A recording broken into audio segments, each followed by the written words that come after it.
Most people have probably heard about how Galileo discovered the Earth circles the sun, and as a result, the superstitious, closed-minded church condemned and imprisoned poor noble Galileo because he dared use science to defy them. Then, in the words of John William Draper, he was committed to prison, treated with remorseless severity during the remaining 10 years of his life. As it turns out, there's only one small problem with all of that. Most of it isn't true. And if you don't believe that, I completely understand. When I first heard this described as a myth, I also didn't believe it. As a Christian, it sounded too good to be true. And in my experience, when something sounds too good to be true, it usually is. Which is why I'm going to cite lots of firsthand documents, and I'll put extended quotes up on the screen in case you want to pause and read more yourself. But remember the quote I just mentioned when Draper wrote about Galileo's imprisonment of remorseless severity? This was his quote-unquote prison while in Rome, waiting to be called by the Inquisition. And if that looks like a villa to you, you are correct. And that's just the tip of the iceberg in terms of the ways this story has been misrepresented. So what really happened? I wrote this script more than 2 years ago and then decided it was too long, and I ruthlessly cut it down into a video called 4 Myths About Galileo and the Church. You can take a look at that video at the link if you are interested, but that also forced me to cut a lot of what I thought was most interesting about the story to begin with, which are the details. And I recently thought to myself, I've already done most of the hard work, so if no one watches, who cares? And I was wildly mistaken. I've put in so much more work since then. But here it is. There's a little bit of necessary stage setting to do, so bear with me for just a minute. I promise it's going to be worth it. Here we go. As you probably know, at this point in history, the commonly held view was that the Earth was at the center of the universe and that everything else orbited around it. This was Aristotle's view, though actually, interestingly, in Aristotle's view, it wasn't actually good to be at the center of the universe. And the idea that the Earth circles the sun wasn't original to Galileo. It had its roots with Pythagoras, who was an ancient Greek, and his Pythagorean theorem you almost definitely learned in high school geometry and have since forgotten. But the man who really gets credit for heliocentrism, the idea that the sun is at the center, is Copernicus. In 1543, Nicholas Copernicus updated Pythagoras' heliocentric system to deal with some of the problems with it. His basic case was that this would be a way simpler explanation if only we could deal with those other objections. Unfortunately, his model wasn't actually more accurate at predicting the movements of the planets than existing models at the time, because he didn't consider the possibility that the orbits of the planets might not be perfect circles. So he had to introduce other explanations for why things didn't always line up with what you'd expect if the sun were at the center of things. Now, here's the first interesting twist in the story that doesn't get much press. And man, it is only a taste of what is to come. So Copernicus wasn't some secular scholar. He wasn't even just a marginally Catholic scholar. He was literally a member of the clergy. And not only was the church not opposed to his publishing this theory, he actually published it at the request of the Cardinal of Capua. I think I'm saying that right. And the Bishop of Culm. If you're interested, you can pause and read the literal request Copernicus received from the cardinal. Years later, Galileo would write about Copernicus's work that once printed, this book was accepted by the Holy Church, and it was read and studied all over the world without anyone ever having the least scruple about its doctrine. Now, Galileo is exaggerating slightly. There were a few scruples, but it was read and studied without much hullabaloo. Galileo was born about 20 years after Copernicus wrote, in 1564, and he knew about Copernicus's theories, but at first he didn't teach them to his students where he taught at Padua, because, like I said before, there were some objections. So what were those objections? Most significantly, the Earth doesn't feel like it's moving. So believing Copernicus's theory would mean ignoring what every person knows from experience. If the Earth was moving and I throw a ball straight up in the air, shouldn't I have moved out from under it by the time it comes back down? Aristotle made exactly this argument using the example of an arrow shot straight up in the air. Newton would eventually enshrine the idea that an object in motion stays in motion in his first law, which is why it doesn't feel like we're moving once we're moving. But that wouldn't be until 40 years after Galileo's death. There were also astronomical objections at the time. If the planets orbited the sun, then you'd expect Venus to have phases the way the moon does. Basically, different percentages of Venus's surface would be in shadow based on where it was on its circuit around the sun. And that wasn't something that people could observe with the naked eye. And if Mars is orbiting the sun, it should be many times larger when it is close to Earth than when it's on the far side of the sun, and that also didn't appear to be the case. Galileo separately was beginning to question some of Aristotle's laws of physics, and then in 1609 he improved upon the newly invented telescope. He didn't actually invent the telescope, despite what you may have heard, but he did improve it enough to make some pretty striking discoveries. He was able to observe that Venus did in fact have phases, that Mars's size did change over the course of a 2-year cycle, that Jupiter had moons that orbited around it, making it a picture of a little solar system, and that the sun didn't have an even surface, but had spots that over the course of a year seemed to rotate out of sight, sunspots. Galileo published the observations he made through the telescope and gradually warmed to Copernicanism, but he still didn't publicly write about heliocentrism. But as observations by Galileo and others started answering astronomical objections, all of a sudden there was a reason for people to start wrestling with the potential theological implications of the theory. Specifically, how are people to understand how in the Bible the sun is said to rise if the sun is standing still and the earth was moving? Or in Joshua, the sun stands still, a phrase that would lose its literal meaning if the sun is always standing still and the earth is rotating around it, which is a verse I still struggle to know what to do with, but that is a conversation for another time. The point is, these weren't burn people at the stake theological questions. These were dinner party theological discussions. Literally, the first spark that ignited the Galileo drama was when the Duchess in Florence asked her dinner party guest, Father Benedetto Castelli, about whether this interpretation was in conflict with Scripture. And Castelli made the case that there was no conflict with Scripture. At the risk of stating the obvious, here is a Benedictine monk who has no problem with the earth rotating around the sun or revising his understanding of Scripture based on new discoveries in science. And obviously, he didn't have any problem with Galileo. In fact, after the dinner party, he wrote to Galileo about the conversation, basically double-checking that he hadn't misrepresented the mathematician. Galileo wrote back to Castelli saying, "No, you have done great." He says, "The Holy Scripture can never lie or err. Its declarations are absolutely and inviolably true. Nevertheless, some of its interpreters and expositors can sometimes err in various ways, and that one of the common errors is to limit interpretations to the literal meanings of words. Sayings like the sun rose are intended to communicate in a way that people can understand, not to communicate information about nature. In the same way that Scripture talking about God's hands or his eyes isn't intended to communicate that he has literal hands and eyes." And in case you just missed it, Galileo is here defending Scripture. He's a good, devout Catholic. Galileo also wrote a letter to the Duchess just to make everything perfectly clear. And this letter made an impression on me probably more than any other primary document I read over the course of this. In it, Galileo quotes Scripture. He quotes a ton of St. Augustine. And not only does he not try to make a secular case, he argues that his is the more pious of the two perspectives, and says that the first people to pull the Bible into this debate were actually academic opponents and not people from the church. Reading this letter left me with the very strong impression that Galileo is not just casually Catholic or some closeted secular person. He cares deeply about the church and his faith. This is a document you can find and read online if you're interested in judging for yourself. After Galileo wrote back to Castelli and the Duchess, things settled down for a bit.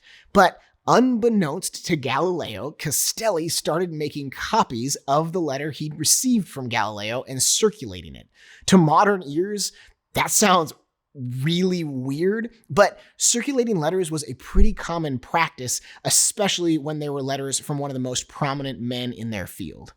But it's probably a good time to pause and talk about two things that were different for Galileo than they were for Copernicus. First of all, Galileo was not exactly a gentle soul. He butted heads with a bunch of other professionals. Once he changed his own views, he compared Aristotle, who again was the commonly accepted authority, he compared him to urinals, plagues, and debt. And I really wish I could throw my quote up here to show you where I got that, but with it being 2 years ago, I couldn't figure out which book it was from. That said, you don't have to read much of Galileo talking about his opponents or to his opponents before you get a sense of how believable it is that he would say those kinds of things. I'll include a specific example a little later.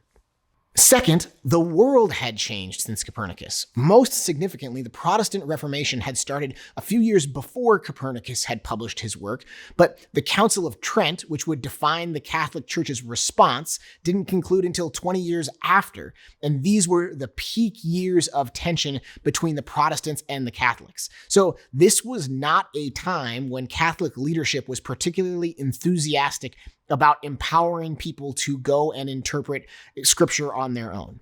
Basically, the position of the Catholic Church was that the church was the authority on scripture and no one should presume to interpret scripture in a way that is different from what the Catholic Church teaches. Trouble really started for Galileo when a Dominican friar, Tommaso Caccini, was preaching through Joshua and came to the passage where the sun stands still.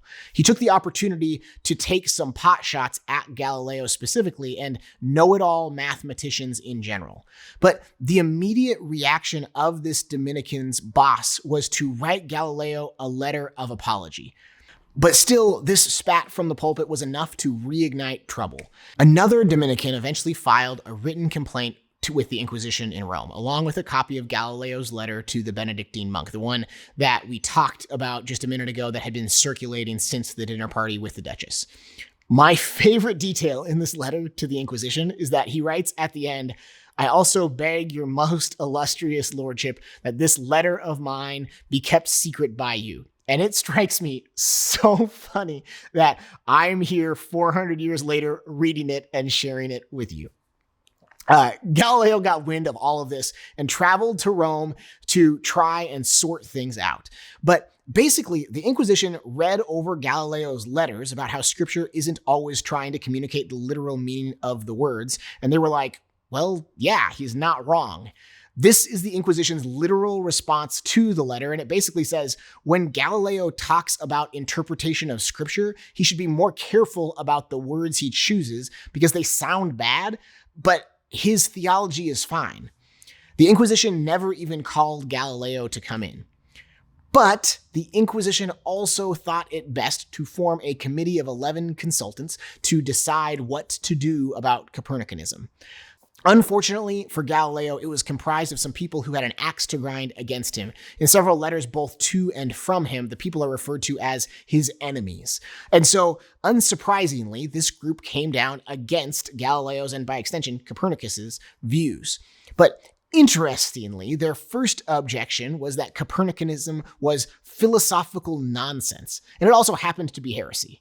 And if it strikes you as strange that they describe it as philosophical nonsense, remember that that's how science was described at the time. It was natural philosophy. So basically, their primary objection is that they think it's bad science. And there's reason to think that this decision raised a lot of eyebrows even at the time. It was made by people who decided what Protestant books to ban, but the Inquisition, who had a higher level of authority, didn't make any decree of their own. Neither did a pope or a church council. So basically, not only did the highest levels of authority not lend their weight to this, neither did the level below that or the level below that. We have a letter from a few years after this, written by someone who had been in an audience with the Pope when some Protestants were scandalized that Copernicanism had been prohibited. Quote, "His Holiness the Pope answered with the following exact words: 'It was never our intention, and if it had been up to us, that decree would not have been issued.'" So in the end, Galileo was cleared completely without even being called by the Inquisition. And Copernicus's book wasn't even banned, which had been one of Galileo's primary concerns. It was minorly edited to remove any theological claims or places where it seemed to come on too strong. Like I mentioned, Galileo had traveled to Rome to defend himself, but never ended up needing to. Since Galileo was already in Rome and continually asking everyone what was happening in the case, the Pope at the time, Pope Paul V, sent a cardinal, Cardinal Bellarmine, to tell Galileo about the decree directly, and that he was not to hold, teach, or defend Copernicanism in any way whatsoever. Galileo was relieved Copernicus's book wouldn't be banned and agreed to not hold or defend Copernicanism if the Catholic Church considered it heresy. But he was also concerned about his reputation because rumors were beginning to circulate that the reason he was in Rome is that he'd been summoned by the Inquisition and tried as a heretic. So he asked the cardinal for a written statement that Galileo had traveled to Rome by his own choice and had done nothing wrong. And Cardinal Bellarmine did, giving him a certificate that said, "We have found nothing wrong with Galileo. He's been notified that Copernicus is contrary to Holy Scripture and therefore cannot be defended or held." There was a subtle but really important difference between what Bellarmine said he shared with Galileo and what he actually wrote in his certificate to Galileo, and it's going to have really big implications for later. Galileo returned to Florence and dutifully returned to his normal studies, no longer investing any energy into Copernicanism. Then, 7 years later, in 1623, the Pope died and a new Pope was elected, Pope Urban VIII. And Galileo sensed a change in the winds because Urban was his buddy. In his pre-Pope days, Urban had been a patron of Galileo. He had financed his work. Galileo had dedicated a book to Urban, and the man who was now Pope had even written a poem of admiration for Galileo. And this is just an excerpt that you can go read the whole thing if you want. Again, the little details of this story just delight me. So Galileo goes to visit the new pope, spring of 1624. He stays in Rome for 6 weeks and meets with the pope quite a few times. We don't know exactly what was said, but Galileo's takeaway was that the pope didn't think Copernicanism was a heresy, and that what had been meant by the original decree against it was that the Earth's motion was a dangerous doctrine whose study and discussion required special care and vigilance. Pope Urban said that, as he saw it, God could have created the world any way he wanted, so it was no threat to God to propose hypothetical alternatives, as long as they were discussed as hypotheticals, and so long as both perspectives were represented. And he was fine if Galileo did just that. Galileo was stoked. He went home and immediately went to work on a new book on the subject, but not before shooting off a letter to someone who had written him years before trying to poke holes in Copernicanism. After the initial pass with the Inquisition and his conversation with Cardinal Bellarmine, Galileo had dutifully not responded for 8 years until the new pope gave him permission to engage on the subject. But there are 3 things I find interesting about this letter. First, Galileo had dutifully obeyed his instruction from Cardinal Bellarmine and not responded for 8 years to this letter. But clearly it had stuck in his craw because he still remembered it 8 years later, which leads to the second point, which is that the letter is quite spicy. He tells the man that Copernicus spent more years on these studies than this guy had spent days on it, that his objections are among the most common and trite, and that he doesn't even have the right information to start the inquiry. So allow me to explain these things to you in more exact detail. It's also 43 pages long, at least printed in my book. This is a good window into how Galileo could make enemies. And third, this is a great picture of what it looked like to discuss Copernicanism hypothetically without defending it. He starts out saying, obviously, this has been ruled out by the theologians, and I will defer to them, but this is how it would work mathematically. Everything from here on reminds me of the 5 Mile Island nuclear disaster, where no one thing would have ended up being a really big deal, but taken together, it did not go well. But before we dive into that, if you are enjoying this, if you are a person who likes intellectually engaging with topics around Christianity and faith and meaning, consider subscribing and liking. Anyhow, back to the regularly scheduled programming. Galileo spent the next decade writing this book, having read both several books on the subject as well as a bunch of primary documents written to or by Galileo. He seems to have genuinely tried his best to write this in a way that didn't go against the decree from 1616 and that had all the disclaimers the Pope wanted. In order to make sure both sides of the argument were represented, he structured the book as a dialogue between two people, one representing Copernicanism and one representing Aristotle's views. And then a third person who basically knew nothing at all and drove the dialogue forward by asking questions. This know-nothing character was named Simplicio, and just put like a mental pin in him because he's going to be very important later. So Galileo featured both views prominently in his book. He ended the book with the Pope's own words that God could make the world any way he chooses. He wrote a preface that made it very clear that he was writing all of this hypothetically, which again, you could go and read for yourself if you're interested. Lastly, and I think most importantly, Galileo had his book approved by the Catholic Church before publishing it. He dutifully submitted this book to the authority in Rome, who is called the Father Master of the Sacred Palace, which is the raddest title ever, and I'm going to take every excuse to keep repeating it. The Father Master of the Sacred Palace delegated the review of the book to a Father Visconti, with specific instructions to make sure it was not making theological claims, not presenting only one side of the argument, and not communicating this as a settled fact. And Father Visconti gave Galileo notes for some things to change.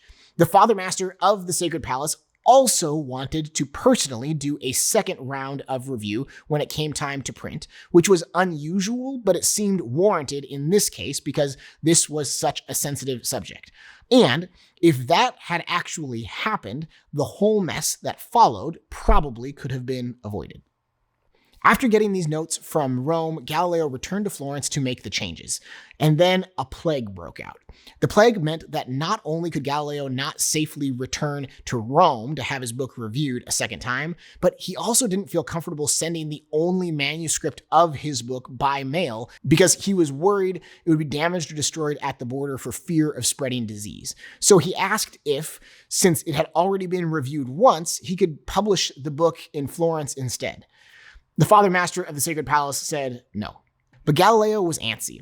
He'd been in poor health and was concerned that he might not live to see the book published and presumably his views vindicated. So he persisted and said he'd do anything to make that happen. So the Father Master of the Sacred Palace said, okay, but I'm going to have a second round of review done. I'm writing to the head of the Inquisition in Florence with a list of specific things to look for. I'm going to include his full letter here in 3 parts because I think it's both interesting and important.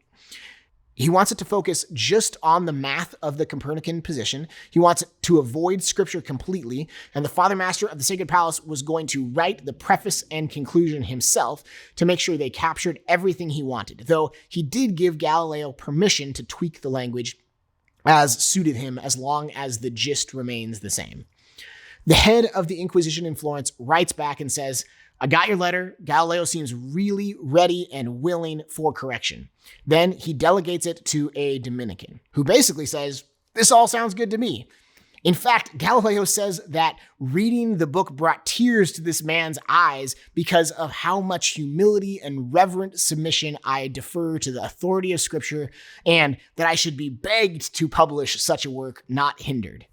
So, back in Rome, after the Father Master of the Sacred Palace wrote that letter to the Inquisition in Florence, the next thing he hears about this book is that a shipment of them had arrived in Rome and were being sold, that the books had his literal seal of approval on them. They actually had 2 Inquisition seals of approval, one from Rome and one from Florence, and that no further changes had been made after the first round of review because the Inquisitor in Florence thought it all looked good. And now that the Father Master of the Sacred Palace was reviewing it himself, it seemed very evident that while there were technically 2 perspectives, it felt a little like there are 2 perspectives: the Copernican view, which is supported by all the best evidence, and the Aristotelian view, which is held by stupid people for stupid reasons. And that was not the only surprise for the Pope. Remember how Galileo included the Pope's favorite line about how God could create the world any way he liked? Do you also remember the character of Simplicio in the book? The character whose whole role in the book was to be an ignoramus? Well, that's who Galileo chose to represent the Pope's view in the conclusion of the book. The guy who knows nothing. The Pope did not exactly take that as a compliment. The Father Master of the Sacred Palace wasn't the only one who felt like the book was absolutely defending a Copernican view. Galileo's intellectual opponents very much felt that way, and it didn't take them long to rustle up the Inquisition's records from 1616 that said that beyond the general ruling against Copernicanism, Galileo had been specifically told by Cardinal Bellarmine not to teach about Copernicanism in any way whatsoever. And Galileo had never mentioned to either the Pope or the Father Master of the Sacred Palace that he had received any special instruction with regard to Copernicanism beyond the general injunction given years before that everyone was aware of. With the Protestant Reformation well underway, Catholic rulers, especially in Spain, had been accusing the Pope of not doing enough to support them, or even being sympathetic to the Protestants. There were even rumors that there might be an attempt to remove the Pope from office. So this is really not a good time for him to look like he was overruling an old Pope. It's also not a good time to be made to look foolish by a natural philosopher. In response to all of this, Galileo was called to Rome by the Inquisition, and you can read the minutes from the whole process. I'm going to quote the highlights here. Basically, they asked Galileo, "Why did you think you could write this book?" And his response was, "Because it's in the form of a dialogue between 2 different perspectives with arguments for each side presented equally and no conclusion drawn at the end. It treats the conversation as hypothetical." The Inquisition asks if Galileo was given permission to write the book, and Galileo says, "I went through all the normal book publishing channels. It was reviewed by the Father Master of the Sacred Palace, and I made those changes. Then it was reviewed again by the Inquisition in Florence before publishing it." Then the Inquisition asks, "What about the fact that you were told by the late Cardinal Bellarmine not to hold, defend, or teach about Copernicanism in any way?" And at this point, Galileo says, what? Cardinal Bellarmine told me not to hold or defend Copernicanism, but that it could be held suppositionally. And I have this letter from Cardinal Bellarmine to prove it. At which point the Inquisition says, what? He didn't say not to teach about it in any way whatsoever? And Galileo says, I I don't remember him saying those things, but it was more than 15 years ago. I've just used this certificate as a reminder, and it doesn't say either of those things. And this put the whole proceeding in a tricky situation, because every single expert they consulted agreed that Galileo's book felt like it took too strong a stance in favor of Copernicanism, and that it definitely felt like those views were defended and held.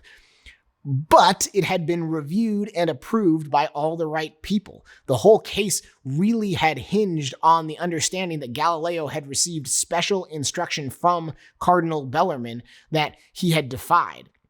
But each side had a written account of the conversation from the late Cardinal Bellarmine, and they differed in a really critical way. With the confusion about two differing documents, both from Cardinal Bellarmine, Galileo got the equivalent of an out-of-court settlement. Someone went to Galileo saying, "Galileo, everyone who reads your book thinks you are holding and defending Copernicanism, which is contrary to the theological position of the church. Can you please clarify that you are not making a theological claim, but you are arguing this hypothetically?" And Galileo reread his book for the first time in 3 years and basically said, yeah, I see what you mean about me coming on a little strong. And he said exactly that in a statement to the Inquisition. Now, you might think, but here's the issue with all of this. Galileo is getting in trouble for having seen the truth. In fact, that's pretty much exactly what this memorial pillar says in Italy. It says the nearby building, once belonging to the Medici family, was a prison for Galileo Galilei, guilty of having seen the earth revolving around the sun. But Galileo hadn't seen the truth. His observations had certainly introduced new evidence into the conversation, but there were multiple explanations being offered. And one of Galileo's core arguments that the earth was moving was that the tides are caused by the motion of the earth. This argument was so central to the book that he wrote that originally Galileo had planned to title the whole work On the Ebb and Flow of the Sea, until the Father Master of the Sacred Palace told him to please change the title. But as we now know, the tides are caused by the gravity of the moon, not by the motion of the earth. So people who weren't convinced by Galileo's arguments rightly poked a lot of holes in that part of the argument, which was one of his central pillars. Anyway, back to the settlement. Galileo said, yep, I let my pride get in the way, and the Inquisition was relieved because they got to save face over the embarrassment of calling Galileo to Rome for a book they had endorsed, not to mention the mix-up of Cardinal Bellarmine's letters. And Galileo got off easy as well, considering what might have happened. A summary of the whole affair was written up and sent to the Pope, and that was the end of it. Or it would have been. The Pope was not satisfied. It's hard to know whether this was about saving face after calling Galileo to Rome, if it was his fear of appearing to be soft on individuals interpreting scripture on their own, or, as most historians of science that I've read seem to believe, that he was personally offended for being identified with the simpleton in Galileo's book and made to look foolish. Especially considering his previous support and admiration for Galileo. He told the Inquisition, call Galileo back, threaten him with torture, and make him publicly say that he does not now believe, never has believed, and never will believe that the earth moves. So the Inquisition did, and Galileo did. The story from here usually shares that Galileo was imprisoned for the rest of his life, and like we talked about at the very beginning in the words of John Draper, that he was tortured with remorseless severity. But interestingly, the way he was treated by the Inquisition stands out because of how much better it was than usual. When you were called by the Inquisition, you awaited your trial in jail, just like many people awaiting trial today. And instead, the Inquisition allowed Galileo to spend his time here in the Medici's villa. So Galileo received better treatment than was typical. We are probably in agreement that the church shouldn't lock people up because of their theology, but it's clear that Galileo wasn't uniquely persecuted for his science. Despite what Draper says, he was never tortured. He wasn't doomed to spend the rest of his life in prison. He went home, though he did stay under house arrest. And he wasn't prevented from studying or writing. In fact, his most important work, Two New Sciences, wasn't published until 1638, laying the foundation for modern understandings of physics. I am not in any way defending the pettiness of the Pope here, and I think it's a great reminder that Christians, like most humans, tend to behave their worst when they feel threatened, which we should all be more attentive to in our own lives. But it seems fairly obvious that Galileo wasn't persecuted because the church was anti-science. They were definitely opposed to non-theologians interpreting scripture. They were definitely opposed to people ignoring the decisions and directions of the Catholic Church, but they weren't opposed to science. Copernicus was Catholic clergy and was encouraged to write his book by leaders of the Catholic Church. Galileo's science was financially supported by the man who would become Pope, and Galileo often made the case that his views were more devout than those of the people arguing against him. One funny fact is that the Inquisition's feedback on a previous book by Galileo, I think it was The Starry Messenger, is another source that I couldn't find 2 years later, but their feedback to him was, you need to quote less scripture. Because again, the focus at the time was on church theologians doing the interpreting of scripture and not anyone else. As far as the book that eventually got Galileo in trouble, the Pope greenlit it to begin with. It was read and approved by the Inquisition before it was published, and Galileo was willing to make any necessary changes. Galileo maintained until his dying day that the committee that ruled against Copernicanism was full of people who were personally opposed to him. This was not anti-science. This was about embarrassing the Pope and whether or not Galileo was towing the party line in a period of history when the Protestant Reformation had made the Catholic leadership very sensitive to people going their own way. There were absolutely Christians who felt threatened by science, just like there are today. But the only way to say that Christians as a whole oppose science is to ignore the faith of all of the Christians who were doing the science and supporting the science, Copernicus, Galileo, and all the others who supported their efforts. Christianity is anti-science only when you ignore all of the Christians and Christian teaching and Christian history that is pro-science. One historian of science said that between the 14th and 18th century, the Catholic Church invested more into astronomy than any other institution, and likely more than everyone else combined. That is not anti-science. Part of what makes this myth so tenacious is that people don't think to question it. And there are lots of prominent scientists today who have unquestioningly received it and repeated it. These are people who are smart and articulate, who do great work in science, but who are unfortunately not up to date with their history. Today, historians of science agree that Galileo wasn't persecuted because the church was anti-science. The abuse he experienced was political. And the reality that this has been misrepresented brings us to one last big picture observation. I learned this about Galileo in my early 20s, at a time when I was pretty disillusioned with the truth claims of the church.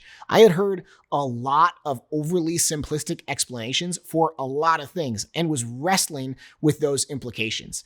I had settled into a mindset that essentially assumed that the most skeptical view of anything Christian is probably true. When I read that the persecution of Galileo was a myth, I was wildly skeptical until I started digging deeper. That was when I realized that it's not just Christians who exaggerate. And if something as ridiculously obviously wrong as this could become common knowledge, what other things did I need to take a second look at? Basically, it taught me to be a little bit more skeptical of my skepticism. If this kind of thing interests you, please consider liking and subscribing. And until next time, go and love the Lord with all your mind.